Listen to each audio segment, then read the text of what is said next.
দামের ব্যাপারে open challenge সাগর electronics, Debnath হসপিটালের কাছে, বাসুদেবপুর, আরামবাগ। যাচাই করুন আজই। Arambagh steel and wooden furniture, নিজস্ব কারখানায় তৈরি যাবতীয় ফার্নিচারের অভিনব সম্ভার। ঠিকানা দেবনাথ নার্সিংহোমের পাশেই, বাসুদেবপুর।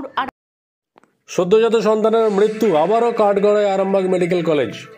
আরামবাগ মেডিকেল কলেজ হাসপাতালে চিকিৎসায় আবারও গাফিলতির অভিযোগ উঠল। কোঘাট থানার অন্তর্গত ব্যাঙ্গাইয়ের সুলুট গ্রামের বাসিন্দা সুরজিৎ মণ্ডলের সদ্যজাত সন্তানের মৃত্যুকে কেন্দ্র করে ক্ষোভ প্রকাশ করেছে পরিবার।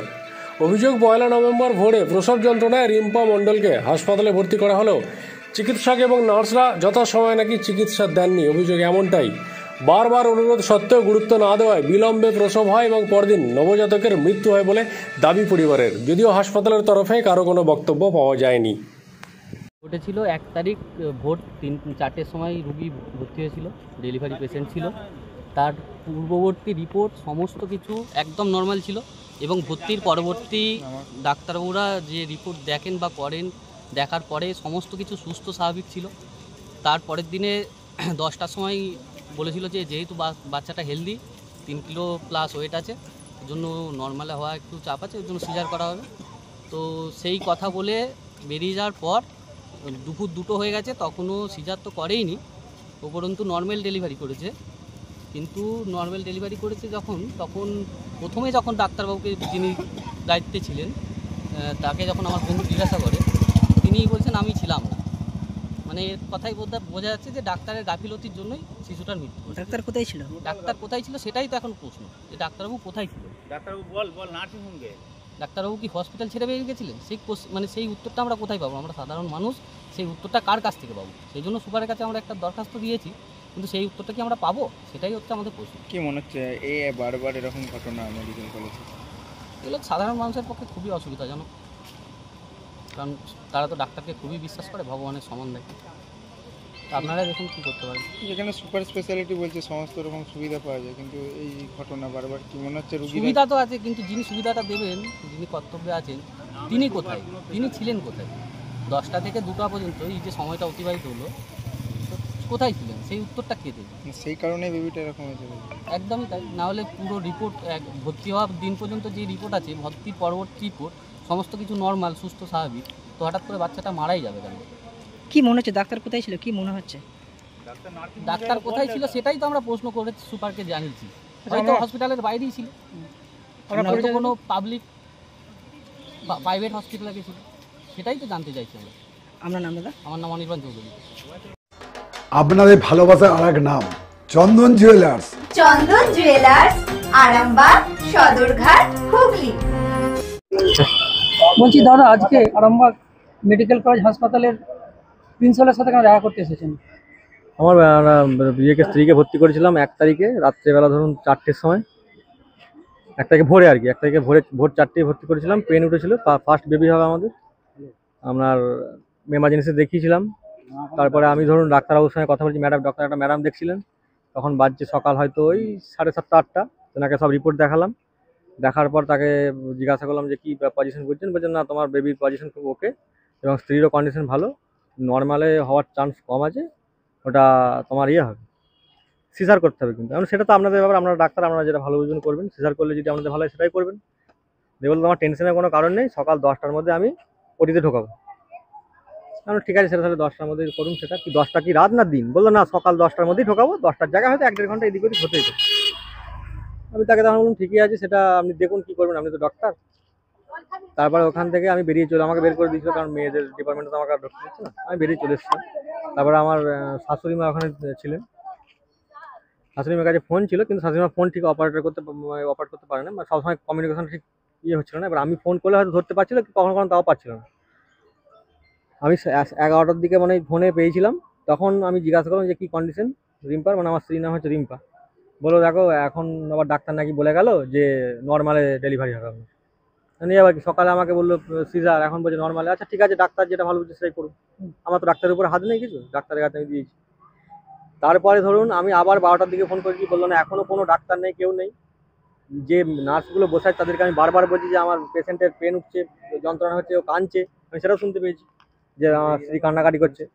বলছে কেউ কোথাও নেই, ওই 2-4টে নার্স আছে, তারা শুধু এসে আমাকে ধমকাচ্ছে, মানে আমার শাশুড়ি মাকে ধমকে যাচ্ছে একদম, যে তুমি চুপ করো, চুপ করে বসো, তুমি আর বেশি বকছো। যখন দুপুর 1টা বাজছে তখন আপনার হচ্ছে আমার শাশুড়ি মাকে আবার আমি ফোন করেছি, বলছে দেখো বাবা ও কাঁদছে একভাবে, বিশাল যন্ত্রণা হচ্ছে, কেউ কথাও নেই। আমি কিন্তু তখন আমি আর মানে থাকতে পারিনি, আমি আবার ওই সিকিউরিটিগুলো যেখানে থাকে এখানে আমি ওদেরকে এসে বলেছি, আমি মানে পায়ে ধরার মতো করলাম যে আমাকে যেতে দিন, আমি দেখে আসি কি হয়েছে। বলছে না না না ওখানে কোনো আমরা ইয়ে নেই, আপনি নেমে যান। আমাকে এইভাবে আমি চলে এসেছি, কিছু করার নেই আমার। যে আমার এখানে একটা দাদা ছিল আরামবাগে, সে আপনার এখানেই তার বাড়ি, তাকে ডাকার পর সে এলো, সে আসার পর সে আমাকে নিয়ে গেল উপরে। তখন সে গিয়ে বললো আমি ডাক্তারের সাথে কথা বলবো। তখন তার মানে প্রথমে তাকেও ইয়ে করছিল, তারপরে দেখলো যে লোকালে ছিল, তাকে কিছু অতটা বলছিল না। সে ডাক্তার বললো যে যখন বললো কথা বলবো, তখন কিন্তু ডাক্তার ছিল না ওখানে, প্রেজেন্ট ডাক্তার ছিল না, নার্সিং স্টাফ ছিল। তারা তার সাথে কথা বললো দেখুন ম্যাডাম এখন নেই, 2টোর সময় ম্যাডাম ঢুকবেন। মানে ম্যাডাম হচ্ছে না হসপিটাল ডিউটি করতে করতে ম্যাডাম কিন্তু ওখানে নেই, তার একটা মানে পেশেন্ট ওখানে পড়ে পড়ে সে যন্ত্রণায় শর্ট খাচ্ছে, সে ম্যাডাম কিন্তু নেই সেখানে। ম্যাডাম তারপরে হয়তো আবার আমরা বেরিয়ে পালিয়ে এলাম, বললো দেখুন আপনাকে তো বলেছি ডেলিভারিটা নর্মালি হবে, ওটা আপনার কিছু ইয়ে নয়, ম্যাডাম কিন্তু দায়িত্ব ম্যাডাম করবে। আমরা পালিয়ে এলাম, সেটাই যা বলেছে শুনেছি, আমার ঠিক আছে চলো ডাক্তার বলে গেছে। আমি নিচে নেমে চলে এসেছি, আমি জানিই নি যে আমার বেবি হয়ে গেছে 2টোর সময়, আমাকে যেতেই তো যায়নি, আমি কি করে জানবো। আমি তো আবার নেমে চলে এসেছি। তারপর আমাকে ফোন করা হলো, অন্য জায়গা থেকে আমার কাছে ফোন গেল, সেই ইয়ে মারফত, সেখান থেকে বললো তোর এরকম বাচ্চা হয়ে গেছে, তুই আবার যা উপরে। নর্মালি হয়েছে, নর্মালি হতেই তো গোলমালটা হয়েছে। আমার বেবির ওয়েট ছিল 3 কিলো। আপনার সকাল 10টায় টাইম দিয়ে বেবি হয়েছে, তখন বাজে 2টো, আমাকে টাইম দেওয়া ছিল 10টায়। আমি হ্যাঁ দুপুর 2টোই। আর আমি আপনার তার আগের দিনকে ভোর 4টের সময় আমার হসপিটালে ভর্তি করেছি, অ্যাডমিট হয়েছে ভোর 4টে দিয়ে। সেখান থেকে আমাকে আমার শাশুড়ি মা ছুটে ছুটে এসে কেঁদে কেঁদে বলছে, আমি মানে আমি জিজ্ঞাসা করলাম যে কন্ডিশন সবাই কিরকম। ওরা দেখো রিম্পা ভালো আছে, তোমার মেয়ে হয়েছে, মেয়ের কন্ডিশন খুব খারাপ, সে কাঁদে নে, কিচ্ছু করে নে, তাকে আমাদেরকে মানে সেভাবে ইয়ে করেনি, সঙ্গে সঙ্গে যেমনি হলো মানে চাপা দিয়ে নিয়ে চলে গেল, মানে 3 তলাতে কাঁচের ঘর নাকি আছে, ওখানে চলে গেছে। মাকে দেখেছিল তো মায়ের বুকে তো দিতেই হবে, তো তাদের বিয়ের ব্যাপার, সেটা দিয়ে সঙ্গে সঙ্গে নিয়ে চলে গেছে। এবার তখনই বেবি আমার এক্সপায়ার করে গেছে না কি হয়েছে সেটা কিন্তু আমার জানা নেই। আমি তো তখন আমার মাথায় আর কিছু নেই, পুরো ব্ল্যাঙ্ক হয়ে গেছে। যে বল তোমাকে ডাকছে ওপরে, আমি ওপরে গেলুম, ওপরে যাওয়ার পর আমি ওখানে যাওয়ার পর আমি আমাকে বলে এখানে আমি দাঁড়ান, আমি দাঁড়িয়ে আছি। সেই মুহূর্তে আমাকে আপনার এসে বললো আপনি দেখুন এটা আপনার বেবি, মেয়ে হয়েছে। এমন সেটা আমি দেখতে পাচ্ছি স্যার, কিন্তু আমি তো দেখতে পাচ্ছি এর কোনো সেন্স নেই। বলছে না ওর কোনো সেন্স নেই, ওর শুধু দেখুন মানে নিঃশ্বাসটা বন্ধ বইছে না, শুধু হার্টবিটটা হালকা চলছে, মানে সেটাও তো আমি বুঝতে পারছি না কিছু। বলছে না দেখুন এই যে সব লাগানো, তখন দেখলাম যে হালকা যেন মনে হচ্ছে বুকটা কাজটা একটু এরকম একটা আওয়াজ একটা কিছু একটা লাগছে। দেখলুম মোটামুটি আধা ঘন্টা ধরে ওখানে বসেই ছিলাম। তারপর বললো আপনি যান, এখানে আর বেশিক্ষণ তো বসে থাকা যাবে না। আমি পেরিয়ে পালিলাম, বললো আপনাকে আমি সন্ধ্যে 6টার সময় আবার ডাক, 6টায় না আমাকে 5টায় ডেকেছিলেন ডাক্তারবাবু ওখানে ওই 3 তলা দিয়ে। আবার যাওয়া হলো, তখন দেখলাম কিন্তু মেশিনপত্র আরো প্রচুর অনেক কিছু লাগিয়ে দিয়েছে, মানে ধরুন এখানে লাগিয়েছে, এখানে এখানে সব কিছু, মানে ওই ওখানে ট্রিটমেন্টে যা হয় লাগানোর পর তখন দেখলুম বুকের কাজটা না এটা নীল হয়ে গেছে পুরো শরীর। আমি তখন বললাম যে ডাক্তারবাবু কি দেখছেন, বললো আপনি কি দেখছেন। আমি তো মনে হচ্ছে আগে যেমন একটু মানে ইয়ে হচ্ছিল না, এখন যেমন বুকটা মনে হচ্ছে আরো মানে একটা আওয়াজের মতো আছে, ইমপ্রুভ আছে। এমন সেটা দেখে মনে হচ্ছে আপনারা তো ডাক্তার, আপনারা কি বলছেন। বলছে আমাদেরও সেরকমই মনে হচ্ছে, কিন্তু কন্ডিশন ভালো না, চান্স কিন্তু নেই বললেই চলে। ডাক্তারবাবুদের যা করণীয় করেছি, এবারে হচ্ছে ভগবানের উপর ইয়ে করছেন, আমি ভগবানকে ডাকুন, আমরাও ডাকছি ভগবান, তারা কিন্তু সেটাই বলুন। আমি আবার নেমে চললাম, মানে কেঁদে ইয়ে করে আর কি করবো। তারপরের দিনকে সকালবেলা আমাকে আবার ডাকলো, একটা ম্যাডাম ছিলেন, তিনিও তাই বললেন, বলে দেখুন শেষ মুহূর্তের আগের মুহূর্তে চলে এসছে, আপনি দেখে নিন। আমার বাড়ির লোক আছে আরো 2জন ডাকবো, বললো না এখানে অ্যালাউ করা যাবে না। তো তাদেরকে রিকোয়েস্ট করার পর তারা কিন্তু বললেন ঠিক আছে নিয়ে এসো। যে আমার কাকা আর আমার দাদা ছিল, তারা গিয়ে দেখলো, দেখার পর সেম আমি পালিয়ে এলাম, আমার ভালো লাগেনি কিছু। নিয়ে আসার পর আমার হচ্ছে আবার এখানে এই ম্যাডামের সাথে দেখা হলো, যে আমার মানে ডেলিভারিটা করিয়েছিলেন, সেই ম্যাডামকে আমি তো সকালে দেখেছিলাম। তাকে আমি এখানে তখন বাজছে ওই 11টা 11টা, আমি ম্যাডামকে দেখে আমি ছুটে গেলাম, ম্যাডাম আপনার একটা প্রশ্ন করবো, আমি তো চিনতে পারছি না ওকে। বলছে না না না আমি রিম্পা মণ্ডলের হাজব্যান্ড। বলছে আচ্ছা আচ্ছা আচ্ছা হ্যাঁ হ্যাঁ বলুন বলুন। আমি বলছি আপনি তো ডেলিভারিটা করিয়েছিলেন। বলছে না না আমি তো করাইনি। মানে আপনি করাননি মানে? তখন বলছে হ্যাঁ আমি আমারই ইয়েতে ছিল, আমার টিম করেছে। মানে দায়িত্ব তো আপনিই ছিলেন। বলছে হ্যাঁ আমি দায়িত্বে ছিলাম, কিন্তু আমি করিনি, আপনার তো বাচ্চা তো নর্মালি হয়েছে ডেলিভারি, সেটা তো নর্মালি তো হয়েছে। ডাক্তার না থাকার পর নর্মালি বেবি হয়েছে, সেটা উনি বলছেন আমাকে। প্রথমে কিন্তু বলছিলেন না থাকিন, তারপর বলছেন আমার টিমই হয়েছে, আমি ছিলাম, কিন্তু ওটা তো আমি করিনি, ওটা তো মানে আমরা নার্সেরা করে, ওটা তো আমার ইয়ে নয়। ডাক্তাররা তো আর কোনো ডেলিভারি নর্মালি ডেলিভারি ডাক্তার করায়নি। আমি আর কিছু বলিনি, দিয়ে আমি বললাম ঠিক আছে সব আমি মেনে নিচ্ছি, আপনি যা করেছেন না করেছেন, আমার কোনো কথা কিছু রাগ নাই, কিছু নাই। আজকে আমার বেবিটার কন্ডিশন ওরকম হলো কেন, তার কারণটা আমাকে বলুন। আপনি যে কোনো আমাকে একটা কারণ বলুন যে এর জন্য এটা হয়েছে। আপনাকে আমি সকালবেলা ওনার সাথে আমার কথা হয়েছে, আমি আপনাকে রিপোর্ট, আমার টোটাল যে রিপোর্টের যে সেটা পুরো আপনাকে দিয়ে এসেছি। আপনি রিপোর্টটা দেখেছেন, দেখে আমি আপনাকে জিজ্ঞাসা করেছিলাম যে ম্যাডাম আপনি রিপোর্টে কিছু দেখতে পাচ্ছেন? আপনি বললেন যে আপনার বাচ্চার রিপোর্ট একদম ওকে আছে, আপনার স্ত্রীর রিপোর্টে কোনো নেই, নর্মাল ডেলিভারি করাতে গেলে একটু সমস্যা হবে, কারণ হচ্ছে বাচ্চার ওয়েট বেশি আছে। আপনি বললেন সিজার করবেন, এবং 10টার সময় আপনার করে দেওয়ার কথা, সকাল 10টায়। তার জায়গায় আপনি করেছেন বেলা 2টোর সময়। কেন করেছেন আপনি বলুন, যে কি কারণে আমার বাচ্চাটা আজকে ওই মৃত্যুর সঙ্গে পাঞ্জা লড়ছে, 1% চান্স নিয়ে ওখানে আইসিইউতে ভর্তি আছে। আদৌ আছে না মানে আপনি ও মৃতই আপনারা বের করেছেন টেনে চিনে, আমি তো জানি।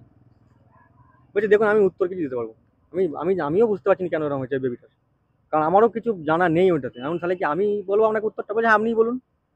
তখন আমার মাথাতে মানে রক্ত উঠে গেছে যে আমি ডাক্তার, আমি আপনাকে উত্তর দেবো? বলছে হ্যাঁ আপনিই বলুন না, কি আমি কি হয়েছে বলতে পারছি। তিনি একটা কোনো আমাকে উত্তরই দিতে পারলেন না। কবে আপনার মানে ওয়াইফের কাছে বেবিটা কবে হয়েছিল? হয়েছে আপনার 1 তারিখই হয়েছে। আর কবে আপনাকে এই কথা বলছে যে আপনার কালকে এই কথা বলছি 2 তারিখে দুপুর ওই 11টার দিকে, সকাল 11টা 11 সাড়ে 11টার দিকে। কি কারণে ভাবছেন যে আপনার বেবি মারা গেছে? আমার বেবি মারা গেছে ডাক্তারি নেগলিজেন্সি, পুরো নেগলিজেন্সি কারণে আমার বেবিটা মারা জানতে গেছে। পারলেন যে মারা গেছে? আমাকে আবার একটা কতই ওদের তো আমার মনে হচ্ছে যত সময় ওদের প্রসিডিওর আছে না, সেই প্রসিডিওরটা কমপ্লিট করার জন্য শুধু এটা করলো যে 24 ঘন্টা।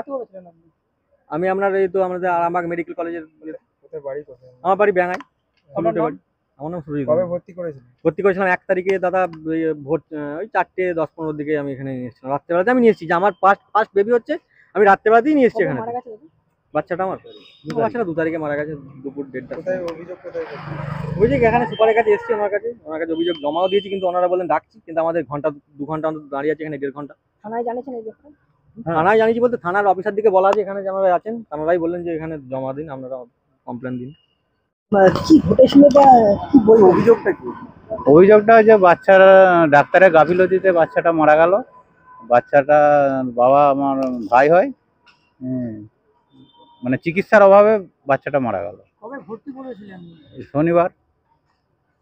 কবে ডাক্তার দেখেন? ডাক্তার দেখেছিল, তার পরের দিনে 10টায় সিজার করার কথা, সেটা করছে। সিজার তো করলই নি, উপরন্ত 2টোর সময় আপনার নর্মাল ডেলিভারি করা হয়েছে, দিয়ে বাচ্চাটা মারা গেছে। কবে মারা গেছে বলেছে? মারা গেছে বলেছে তারপরের দিন রবিবার, কিন্তু মারা গেছে সেদিনই। ওটা আমাদেরকে বলেনি, চেপে রেখেছিল। মারা গেছে ওই তো নর্মাল ডেলিভারি করাতে যায়।